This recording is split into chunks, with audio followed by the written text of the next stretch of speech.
Good morning everyones. मैं Meena Dochania, assistant professor chemistry, SPC GCA, BSc part second के chapter thermodynamic second में आज हम कंटिन्यूस में स्टडी करेंगे गिब्स एंड हेल्महोल्ट्ज फंक्शंस। यदि किसी परिवर्तन को स्थिर ताप पर कराएं या हम कह सकते हैं कि समतापी परिवर्तन हो तो उस पोजीशन में टी डी एस वो किसके बराबर हो जाएगा? वो बराबर होगा T D S is equal to D T S हो जाएगा। तो हम इक्वेशन देख लेते हैं, minus D U plus D T D S greater than equal del W. तो यहाँ हम लोग कॉमन ले लेंगे, डी कॉमन आ गया, u minus T S greater than equal del W. u minus T D S में तीन वेरिएबल नंबर हैं, कौन कौन से? u, t और s। तो इनके जो कॉम्बिनेशन से यह जो स्टेप बना है वह अधिक उपयोग में आने के कारण ये वाला, उसे हम एक सिंबल कह देते हैं जो जिसे हम a से रिप्रेजेंट करते हैं। ए को नाम दिया गया कार्यफलन, अधिकतम कार्यफलन, हेल्महोल्ट्ज फंक्शंस, हेल्महोल्ट्ज मुक्त ऊर्जा तथा मुक्त ऊर्जा। लेकिन आईयूपीएससी के द्वारा सिंबल ए तथा हेल्महोल्ट्ज ऊर्जा को मान्यता मिली, लेकिन अनेक स्थानों पर अब भी ए को हम क्या कहते हैं? कार्यफलन या वर्क फंक्शन। अब पद u minus T D S को हेल्महोल्ट्ज ऊर्जा कहा जाता है, जिसे हम प्रदर्शित करते हैं ए से। तो ए क्या हो गया? ए हो गया A is equal to U minus T into S. ये हमारी हो गई बच्चों इक्वेशन सेकंड। अब इक्वेशन सेकंड फर्स्ट व इक्वेशन सेकंड से चूंकि u minus T into S बराबर है ए के, तो इक्वेशन फर्स्ट हमारी हो जाएगी minus D A greater equal del W. ये हो गई बच्चों हमारे पास इक्वेशन थर्ड। इक्वेशन थर्ड को समाकलित करते हैं तो जो वैल्यू आती है हमारे पास minus delta A greater equal W. ये हो गई हमारे पास इक्वेशन फोर्थ। यदि किसी परिवर्तन में, ये तो क्या था कि हमने टेम्परेचर को कांस्टेंट रखा, टेम्परेचर के साथ साथ यदि प्रेशर भी कांस्टेंट हो जाए तो उस पोजीशन में पीओपी को हम इक्वल हो जाएगा प्रेशर के, और जो हमारा स्टेप है पीओपी डीवी का मान हो जाएगा पीडीवी हो जाएगा।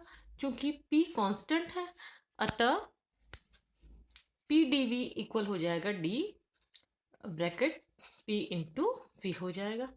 ताप स्थिर है अतः T D S is equal to D bracket T into S हो जाएगा। तो इक्वेशन जो हमारे पास होगी minus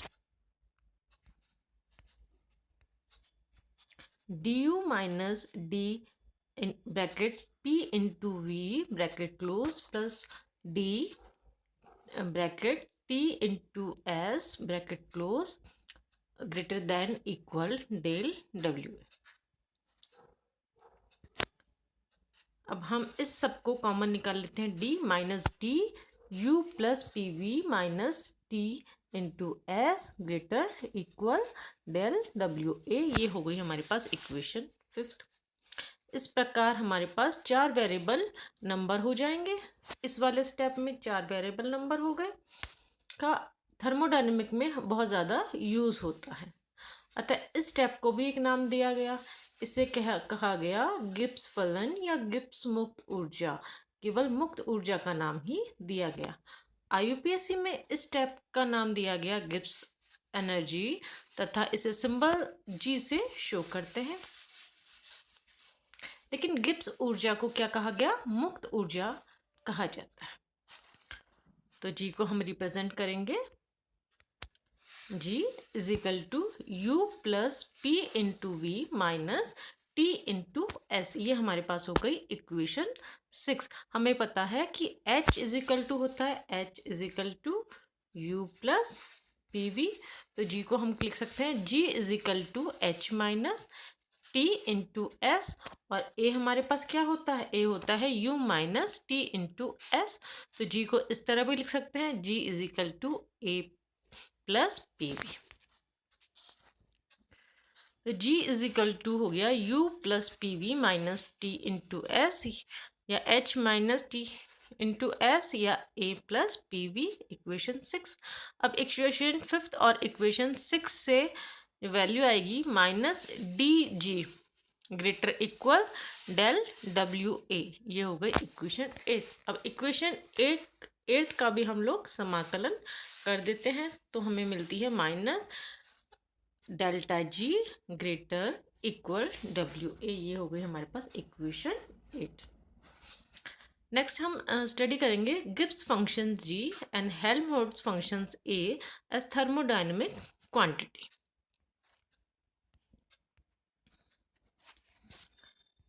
minus delta A greater equal W equation किसी समतापी परिवर्तन से प्राप्त कार्य हेल्महोल्ट्ज ऊर्जा में हुई कमी के बराबर होता है या उससे कम होता है।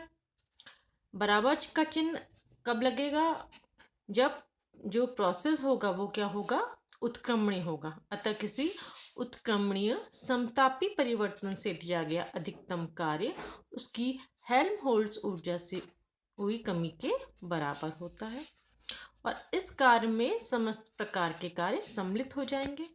तो माइनस डेल्टा ए किसके बराबर हो जाएगा, डब्ल्यू मैक्सिमम के। ये हो गई इक्वेशन 1। यहाँ ए क्या है, ए है समस्त अवस्था फलनों के संयुग से बना है, अतः एक क्या है, स्टेट फंक्शन है। Minus delta G greater equal W में यदि कोई परिवर्तन स्थिर ताप और स्थिर दाब पर संपन्न कराया जाता है तो उससे प्राप्त किए जाने वाला कार्य गिब्स ऊर्जा में कमी के बराबर होगा। इस कार्य में प्रसार कार्य सम्मिलित नहीं है जो स्थिर दाब पर परिवर्तन के दौरान हुआ होगा। बराबर का चिन्ह उत्क्रमणीय की स्थिति को बताता है, अतः स्थिर ताप व स्थिर ताप पर संपन्न हुई किसी उत्क्रमणीय प्रक्रम से प्रसार कार्य के अतिरिक्त किया गया अधिकतम उपयोगी कार्य उसकी गिब्स ऊर्जा में कमी के बराबर होता है।